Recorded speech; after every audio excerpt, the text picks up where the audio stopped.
guys, so I'm here with a friend, Victor Ortiz, and you guys are not gonna believe this, but Victor, we spoke about it a little bit, but I wanted to save this for the podcast. And I remember I met you right after your Mayweather fight.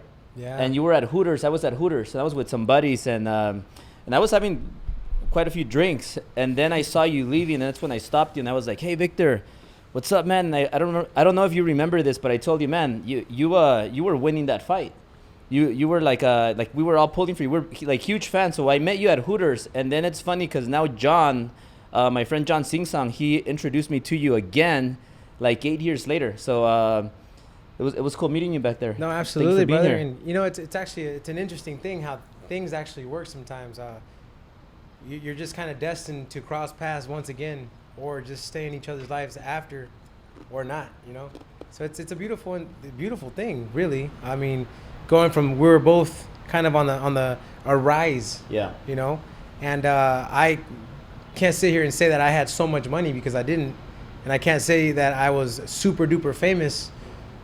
But I guess in a sense I kind of was, and you were on the come up, and I look up to you in those ways because you're the person that you statistically put it down. You're not supposed to make it. Yeah. I'm not supposed to make it, but we did all right.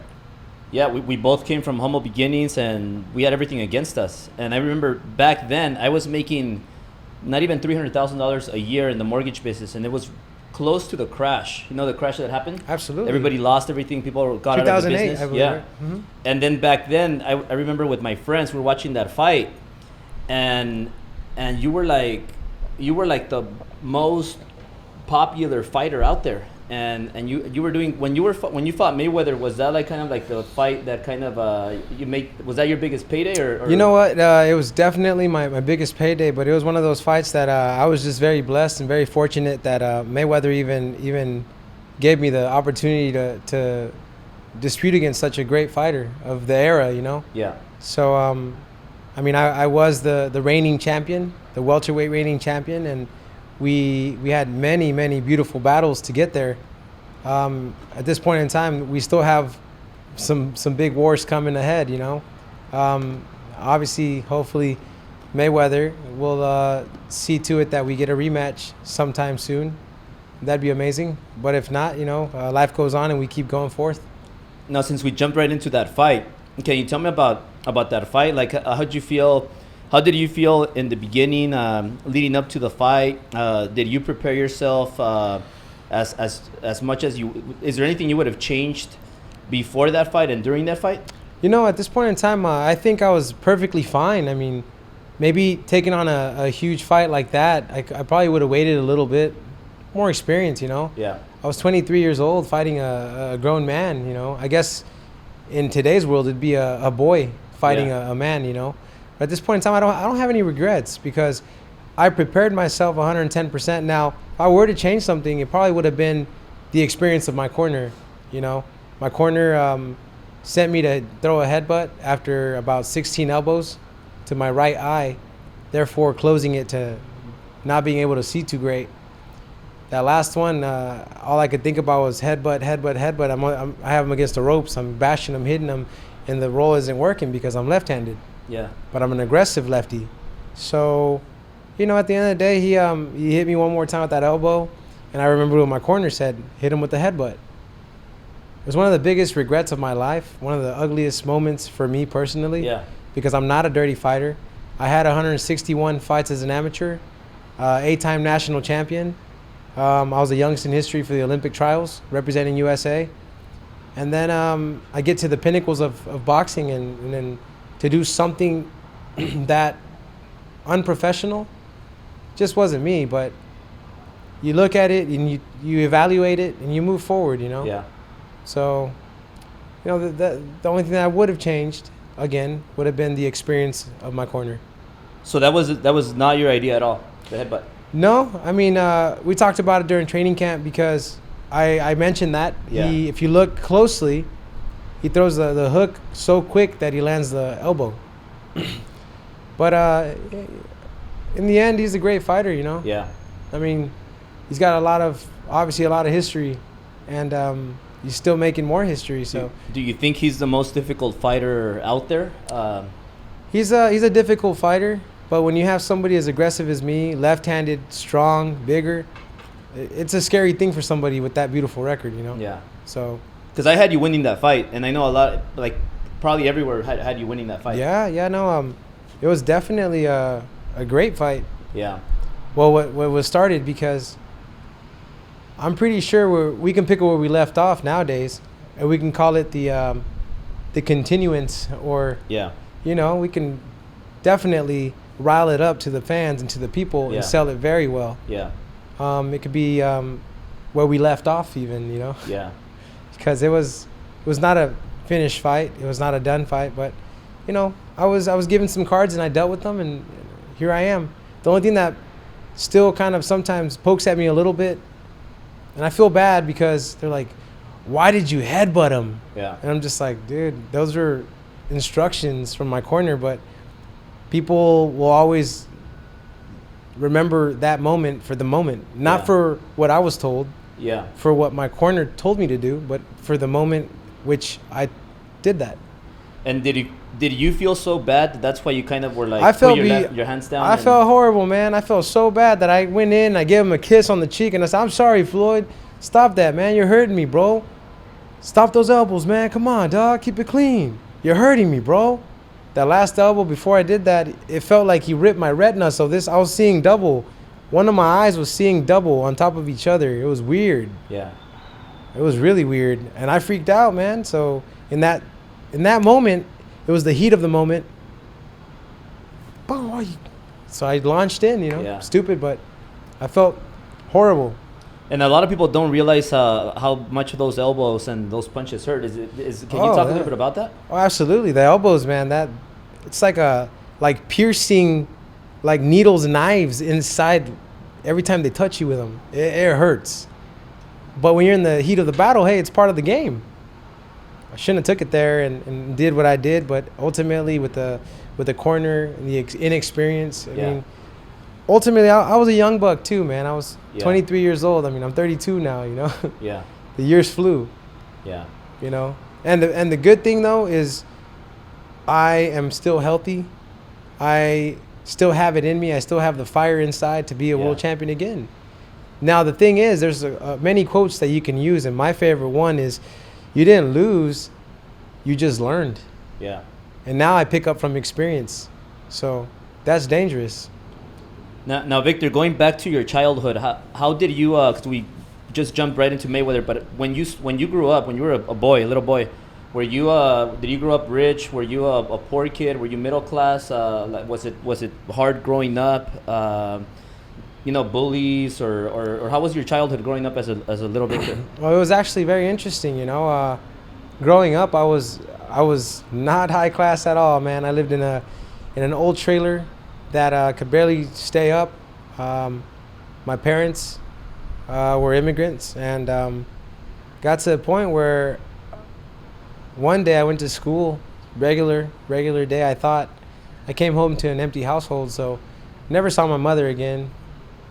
I was 7, and then my dad did the same thing, but his way of leaving was he was in and out till about 12 years old, and then he beat me up pretty bad one day. I got off work. I was working for Burger King. Remember, Burger King was about 13 or 14 miles away from where I lived, but I'd run home every day at about 1:30, 2 in the morning, and I would be so scared at night sometimes because it was so dark. But my days that I enjoyed running that run was when there was the moon, because I could see things, man. Yeah. Other than that, it was a very scary time, and I'd have my polo on that said Burger King on it, would splatter all over it from making milkshakes. I'd have my slacks on and my dress shoes for work, and my hat, I'd put it on backwards. I'd run home, but I would always ask God to please give me the hunger and the will to be a world champion, even then. Yeah. And I would always run home, and then came the day where I got home one night, and my dad said that in Spanish, hijo de tu, ugly words. Where the fuck you been? I was like, I was working, not trabajando. I was working, something you need to learn how to do. But he said that I was out drinking and partying, and I didn't do any of that. I didn't. So he beat the crap out of me, but we got in a big scrap because my sister came in and told him that you're gonna kill him, because he was fist blows everywhere. Just Yeah. he left me pretty messed up. But my sister got him off of me. Got him in. When she got him off of me, I just remember I got up, and for the first time I clenched my fist, and he goes, "Oh, you think you're a man?" And I didn't say nothing. I just mad dogged him. I clenched my fist and got my boxing position as a lefty. He goes, "I'm talking to you." Slapped me in the face. Slapped me again, the other one. He goes, "I'm gonna treat you like a man." He tried to launch. It took the step like I'm fighting. Kind of back, right hook, straight left, and another right hook. Broke his nose and shattered everything. He's bleeding everywhere. I was like, "You piece of don't you ever put your hands on me or my sister or my brother ever again." And after that, I never saw him again. He left, and How old were you at this time? I was 12. 12. 12. But you were already tall and a pretty big man. Wasn't tall, no. I was 106 pounds. But you were already fighting. You Oh didn't yeah, fight? yeah. I was a three-time national champion already. And then I knew that I didn't want to be like that man. I didn't want to be a broken soul in a POS trailer home my whole life. So I left Kansas because Bucky told me, "Junior, you need to leave here and never come back." Bucky raised me. May he rest in peace. Don Ignacio Avila. We called him Bucky. You know, he died, and but he left me with the belief that I was going to be a world champion. Yeah. That I could do anything that I set my mind to, and I did. I ran with it. I left Kansas that year. Came to California. Well, I went to fight in the U.S. Junior Olympics. I was a gold medalist, number 2 in the world, number 1 in the country. Number 1 in the world was Amir Khan. I lost to him in the semifinals. And then I just kept going on, and then I ended up in California after so many years with some people who promised the world but didn't come close to it. But they took all the credits and all the praises in the world for it. So when you were back over there in Kansas, both of your parents they're both Mexican, right? Mm-hmm. And are they like big time Mexican or No, they spoke good English? Field workers, no English, no education. I think my mom may have the primaria and secundaria. I think that means middle school and high school. You know, I think my mom got high school if I'm not mistaken, but. My dad is not a nice person. You know, and at the end of the day, I guess you can't really blame the man. He's a 80-year-old man, you know. He had 18 kids. 18 kids? 18 kids, didn't raise any of them. I'm the 4th Victor Ortiz. My brother's the 3rd Demo Ortiz. So, you know, the man is just, he's a broken man. He's a broken soul. You haven't heard anything from him? Of course I have. I actually found my mother and my father some years ago now. Forgave him for everything. I've helped him. My brother and I just bought a little house, a little home for my dad in Kansas. I forgive him, you know. The man is so stubborn. Yeah. That I'm not mad at him anymore. But I don't really need a person of that kind of energy and negativity in my life.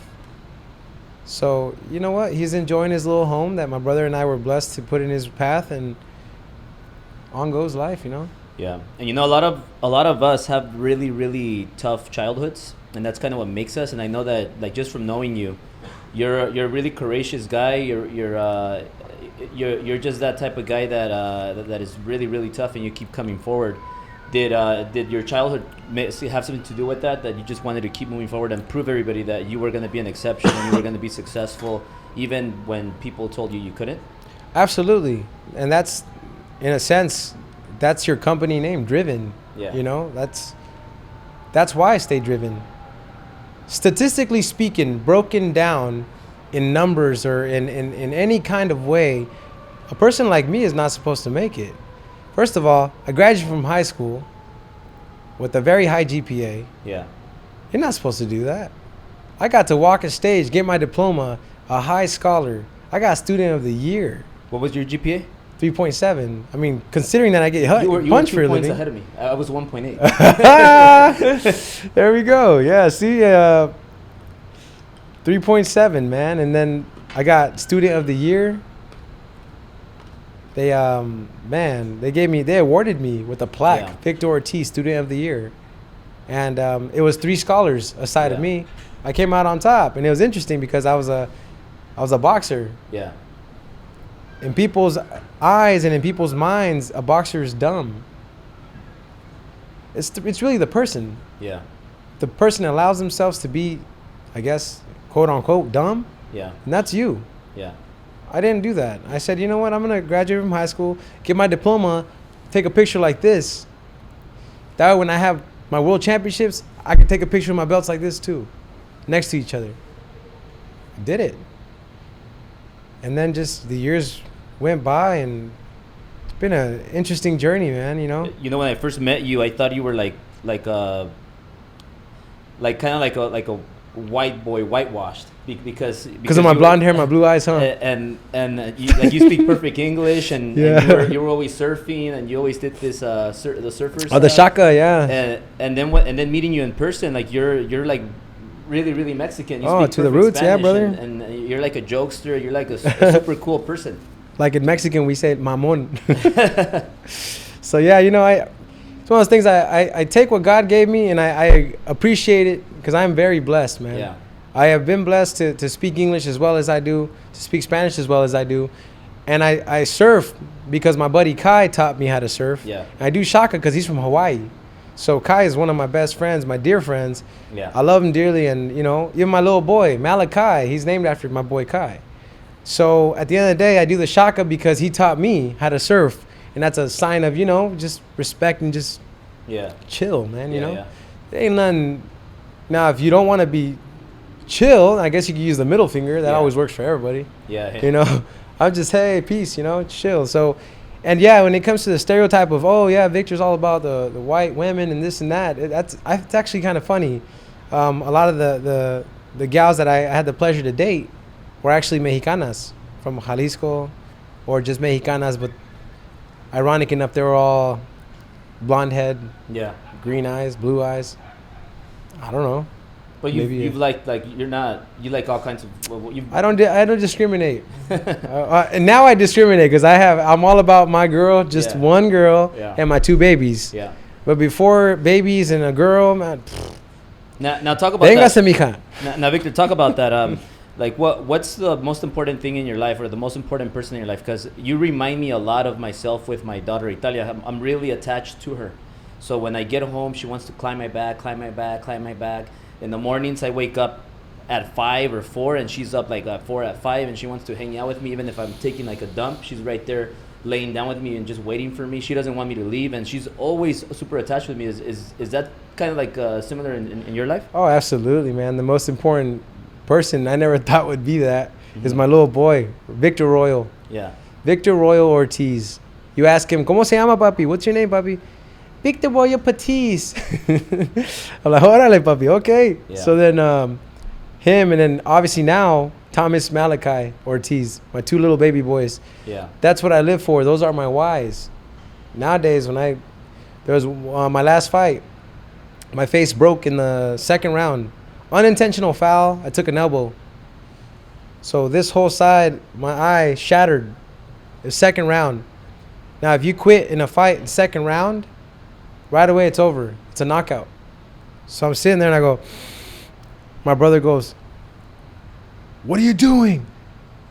The game plan was to box this guy, but this guy was a boxer. I should have pressured from the get-go, would have knocked him out in 6. It is what it is. Break my stuff in the second round. I couldn't see anything out of my left eye. And my brother says, look at the crowd. Look at the ringside. He goes, "That's your son. That's your son right there. Con huevos, cabrón. With everything." I just remember I go, I'm taking this victory home. So I was broken, shattered in 7 places. I went in there, second round to the 12th round. They, one judge ruled it for me, and two judges ruled it a tie. I didn't see a tie. I thought I won, but hey, at the end of the day, it was a draw. And this was a tough fighter. Yeah, absolutely. World champion and everything. So come back. I think there was a lot of biasness going on there. But, you know, we can make excuses all day long. But I personally think I won that fight. My little boy, right after the fight, give him to me. They got him in the ring with me. Yeah. My eye is closed, completely shut. and I have my son in the ring, and I was just like that. It's the first time I had my little Did he boy. does he get scared, or does he tell you anything, or no? I don't think he realized what Daddy was doing yet. But this morning, just this morning, was the first time I ever showed him what Daddy does. Yeah. And he looks at my boxing gloves. He goes, Dayo, pow pow, pow pow, papi, pow pow. And I go, sí, papi, pow pow. Mira, te voy a enseñar algo. Okay. Siéntese aquí. Sit down right here. Okay. I YouTube Victor Ortiz highlights. Yeah. Dayo, pow pow, boxing. Like, sí, papi, boxing. He starts going, pow pow. And I go, sí, papi. So he's like, Dayo. And I was like, sí, papi. So it was amazing, you know. Those are my whys. That's what I live for now. Yeah. And obviously, Deborah, I mean, it's been a very hard time with my baby's mother. But she's a champ, you know. She's got my back. So I don't make things easy. Yeah, talking about that, like when I lost everything in 2008, I lost everything, and I was also dating a lot of women. I had to go through like 1,000 women to find my girl. And when I lost everything, and they repossessed my cars, they foreclosed 2 of my homes, and I had nothing.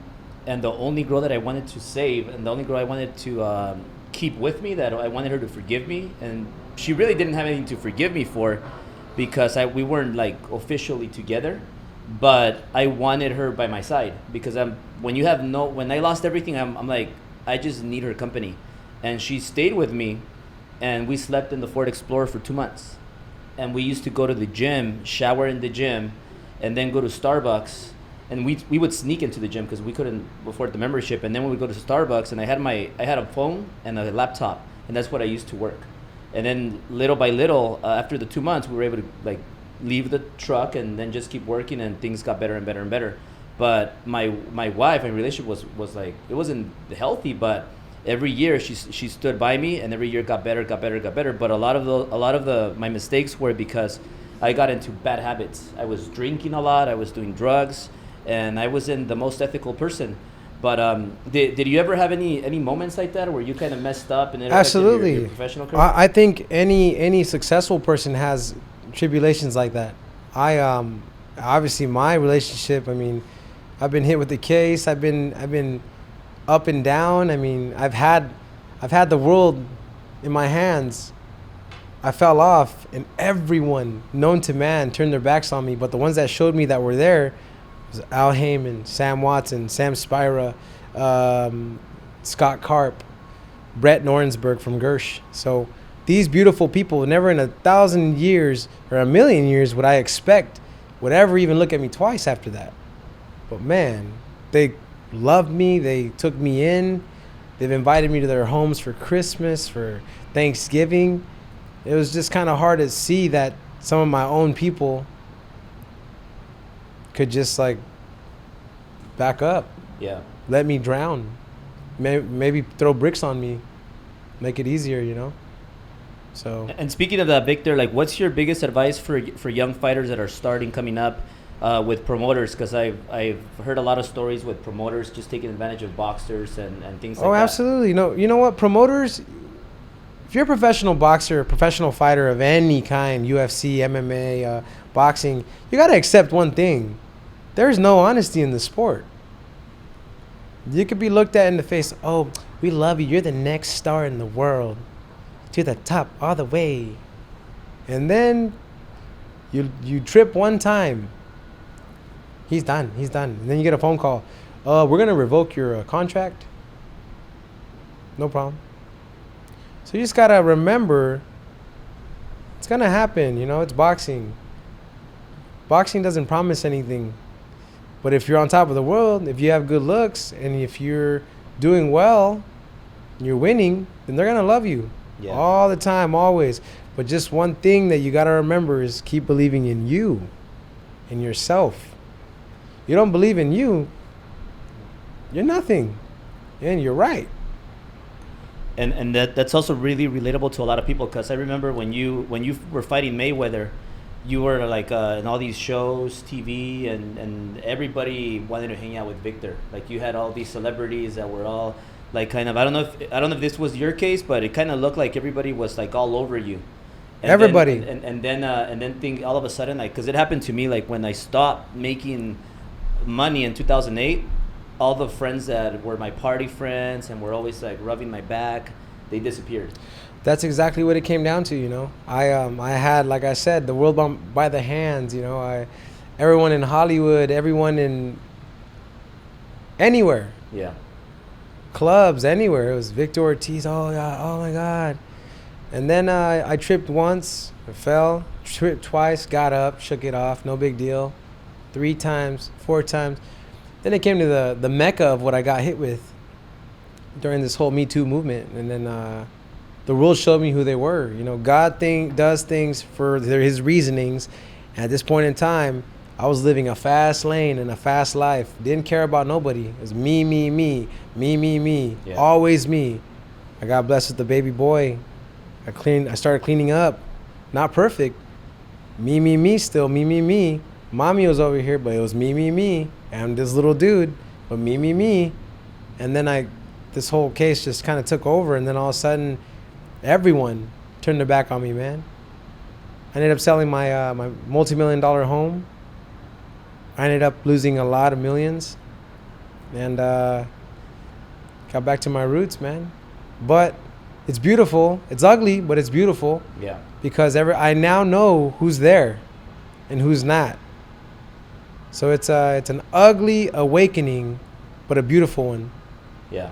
You know, I don't wish it upon anyone, because it's ugly. It's ruined my relationship. It's ruined my, I guess my marketability in Hollywood. Yeah. It's ruined my boxing. I can't fight right now due to the pending stuff. Yeah. Which is very unfair. Yeah. Because a lie like that can ruin and destroy you. But I think in God's name, everything will turn out just fine. And when it does, those people that attacked me in that way will get their well-deserved due. And I know now you're training with Freddie Roach. I am training with Freddie Roach at the Wild Card. I am training very hard there. And Coach Speedy G as well. He's his assistant, and it's been great, man. He's teaching me, so I'm learning now. Yeah. It's obviously, it's going to be a rude awakening for the welterweight division. Yeah. Pretty sure people are like, yeah, he retired. He needs to stay gone. Well, that's everybody's dream come true if I stay gone, because they don't have to fight the dangerous left-handed dude that has nothing to lose. What are you going to give me that I don't have already? I have a loss.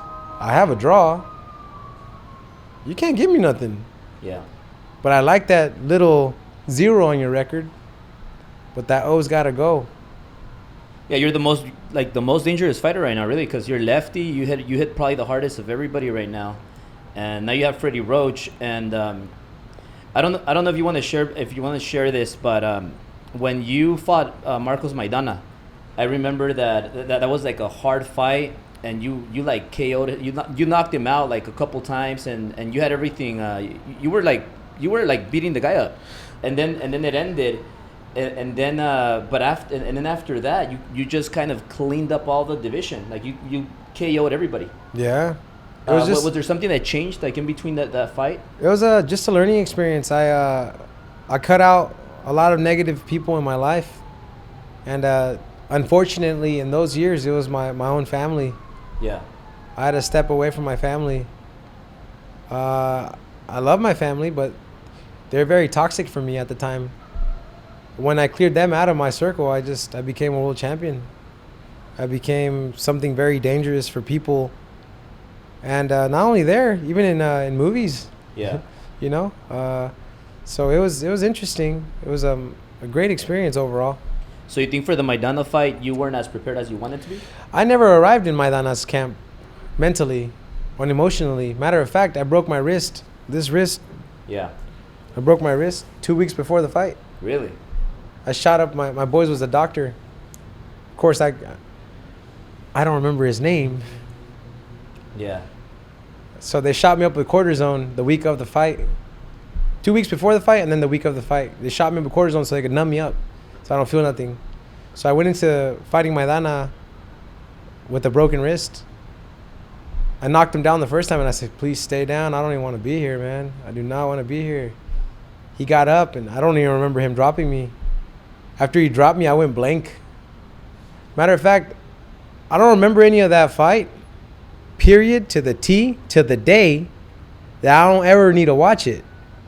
Because in my brain, it didn't happen. Yeah. Because I don't have no recollection. He hit me so hard, I literally forgot what happened. I got to the locker room, and I remember this. I was like this, and I just kept leaking. I was like, why? Stop throwing water on me, man.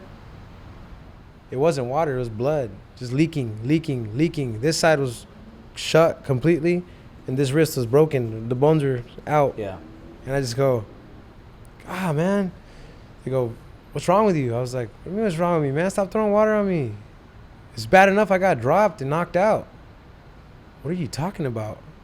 I go, yeah, I couldn't make the count. We got stopped, right? First round? Dude, get up. So they took me to the mirror. Went to the mirror. I go, oh, what happened? They're like, dude, you got up and you fought so ugly. Never seen the ugliest fight in my life. Talk about two street fighters that don't know what they're doing, but they're throwing blows. It wasn't boxing. It wasn't nothing along those lines. It was ugly. You got up. You dropped them again. I go, what?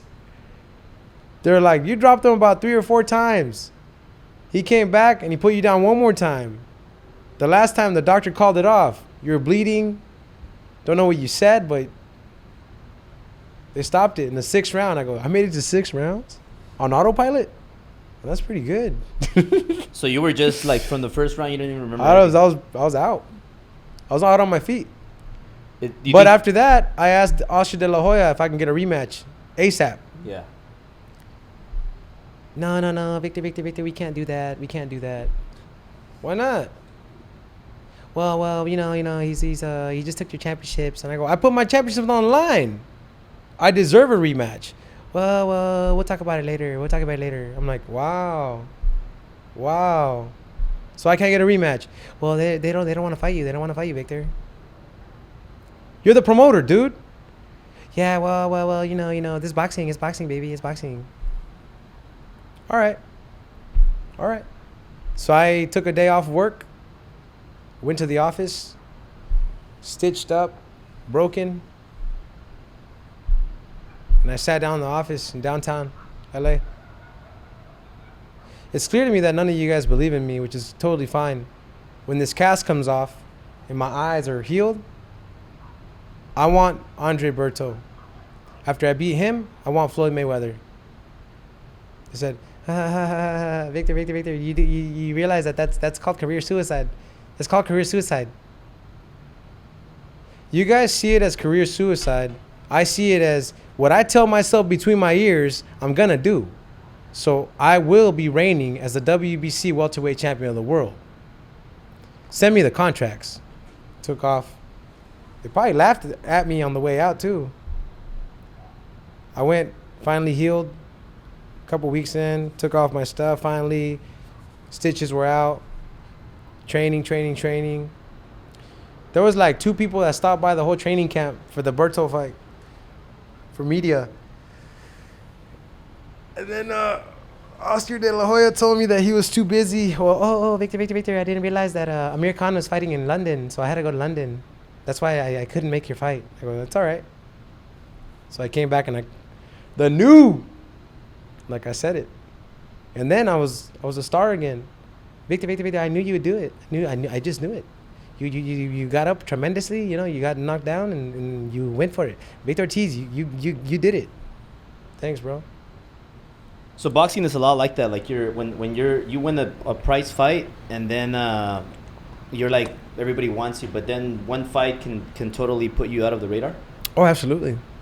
Oh yeah. Canelo's doing amazing right now. So if Canelo loses one fight, like they'll at this point in time, I think Canelo's such a household name that if even if he were to lose one fight, De La Hoya and Golden Boy, that's all they have. They'll keep on using him until they can't anymore. But I may have to be standing corrected, but I think there's already legality issues going on there, which is not my problem, not my business. But I think media had that up somewhere. Interesting. How do you feel about when fighters get beat up pretty bad? Like when they're winning, and then they lose one fight. Does that affect like, for example, did it affect you, or does it affect fighters psychologically? It affected me. It destroyed me. It destroys a person as a whole, because that's what you work for your whole life, and then for somebody that has the power over you to just destroy you even more. Yeah. I mean, come on. I'm like, comeback fight.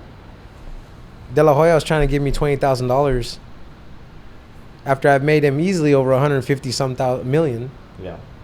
Like, you're really gonna do that? Right on. I won't badmouth Oscar De La Hoya, because obviously what he's done for me was beyond what people would ever do for me. So I owe him a thank you. Mm-hmm. But in that thank you, I have my dislikes. I have my picks and choices as to what I enjoyed and what I loved about him and what I didn't. I mean, the De La Hoya that I remember meeting was great people, man. Sweetheart, good dude. But then whenever the business took over, it was like greediness, you know? Greed made him and Golden Boy not so great. But ultimately, you can't just single him out. Do you think it's the most case with most promoters, like for example, Don King and Tyson, or people can talk bad about promoters and stuff, but ultimately, it's part of the game, man. I mean, I will say this much: I respect and I love Al Heyman. Yeah. From the bottom of my heart. Yeah. He's taken some of the same fights that I was offered $20,000 for, and flipped it for $1 million over. My only question there was, where was Al Heyman when I needed him the most, Yeah. Well, the best part about it is he's here now. Yeah. And that's, like it says in the Bible, you're right where you're supposed to be. Now, Victor, going back to your fighting, when you fought Chino Maidana, you were you preparing good, but then you broke your wrist, and that was the main problem? Yeah. I was preparing tremendously good and well. But I had so many issues mentally for my brother, my sister. Like the family problems. Oh, ugly. Yeah. I remember my sister, I hadn't spoke to her in a couple of years, and she said, I hope you get knocked the fuck out this fight. We'll be cheersing for that. Yeah. And I was pretty hurt. I showed too much weakness there, Yeah. And my little brother, he didn't go to my fight. And that was like one of the first fights that my brother didn't step in the ring with me. So I was really, really mentally not there. But, ultimately I paid for everything, And then after that fight, you won on the streak, like 8 or something fights that you won, and you pretty much knocked out everybody. Yeah. Including Berto. And going back, like, one quick question. Who hit harder, Berto? Chino Maidana? Hands down, Berto, bro. Really? Berto hit hard, man. Yeah. He still hits hard. Hey, we have a trilogy, baby. We got one more. We'll be 1-1. It almost seemed like you had Berto's number, though, because the first fight you dominated him, and then the second one I was schooling, but man, you know what it was? And I'm sure Berto can tell you this. I got cocky. It's your shot, man. You better stay down, bro. You're going to get up, I'm going to whip you silly, bro. Stay down. I got cocky. Yeah. No one ever told me, Vic, don't forget, this champion hits hard. Yeah. Very hard and very dangerous. His willpower to win is very high. Careful. I didn't get none of that. It was destroy, end him. You're done. Boom, I got connected. Oh, man down. Oh, I couldn't get my brain under my feet, and then it was over. Yeah. Yeah, so. Now, when you were fighting all these fights, were you preparing your best? Because I'm sure some of there was like a streak where you didn't prepare as you needed to for the fights, and you kind of came in like kind of half prepared. Did you ever deal with any of that? I think when I fought Josécito Lopez, I did what I was supposed to do in the ring completely, but The corner, man. The corner was just. We trained for 3 months boxing. Steve Forbes was one of my sparring partners. Amazing champion, world champion. Steve Forbes got me ready, and he said that that's the best boxing IQ he's had and witnessed in years. Yeah. Me. And then when I got to the locker room, they switched up the whole game plan. Victor, confías en mí? Do you trust me? Yeah. Do you believe in me? Yeah. You're not gonna box. Se va a fajar. You're gonna go toe to toe. I'm thinking, why would I do that? We boxed for 3 months. Why am I gonna go toe to toe? Do you believe in me? Yes, I do. We became champions together. I know we did. Well, let's do it again tonight. Just trust me. There was a big grudge between my corner and his corner because his dad and his brother were in the opposing corner, and Coach Danny was in my corner. So they were brothers going against each other. So this fight didn't become about me and him anymore. It was the brothers against each other. Yeah. So they completely took my bullets out of me and any weapon I had formed for that fight. And I ended up getting my jaw broken in the 4th round. I was winning. They broke my jaw, 4th round. I told them to stop it in the 4th round. They said that I was weak, that I was there's nothing wrong with me. So it was 4th, 5th, stop the fight. There's nothing wrong with you, cabron. 6th round, please stop the fight. Nothing wrong with you. 7th, you're winning. I don't care. I'm hurting. 8, no tienes nada, cabrón. There's nothing wrong with you. 9th, I just couldn't take the pain, man. I was winning. The last punch before the bell rings, boom, I see Lopez, he's wobbling. He could barely walk to his corner. I looked at the referee, stop the fight. My jaw's hanging. Stop the fight. You're winning the fight. I know I'm winning. I don't want the belt. I want to go to the hospital. How would you rate that pain? I don't think there's a chart for that pain. It was bad. I've had my nose broken during fights. I've had my hands broken. But I commit to that. You know what? If it's broken, all right, I'm coming at you anyways. My hand's been shattered. I'm going to make sure it shatters more in your face. That, I can't rate it for you, bro. I don't know. There's an infinity. Yeah. It's a scale, and that's it. Yeah. So, like in boxing, like for example, Mayweather, he always says that it's that the key is to not get hit. Yeah. He's got a point. Do you think you kind of like your aggressive style just makes you get hit more? Oh, absolutely. Yeah. My way of fighting, my aggressive style definitely leaves me open. And thankfully, though, now I have someone who will teach me. Yeah. Teach me some defense. Yeah. You know, so it's going to be a good journey. Dude, that's really good, Victor. So any last things you wanna share, or you wanna talk, let people know about your next fight or upcoming for 2020? No, just what are your plans for 2020? You know what? Just stay tuned. You know, for 2020, we've got the world ahead. You know, the world doesn't have a name on it, so I'm gonna put my name on it. And 1, 2, just let's keep growing, man. 2020, it's our year. And I know we spoke a lot behind the cameras, and I've never seen you as focused as you are right now. You're really serious and committed to boxing. And I know you told me now it's not about me, it's about Royal and my family. Like I have to do it for them. I have to. They are my whys now. You know, before it was just me. Yeah. It ain't like that no more. I have my little nenes, you know, Victor Royal Ortiz and Thomas Malachi Ortiz, and their beautiful mother. I forgot her name. Just kidding. Deborah. Awesome, brother. Well, I really appreciate you. Thank you for all this. You're pumping and motivating a lot of people, and I have no doubt that you're going to be world champion 2020 in the beginning part. Yes, sir. Thank you. Brother. Thank you, Alberto. Thank you. Stay driven.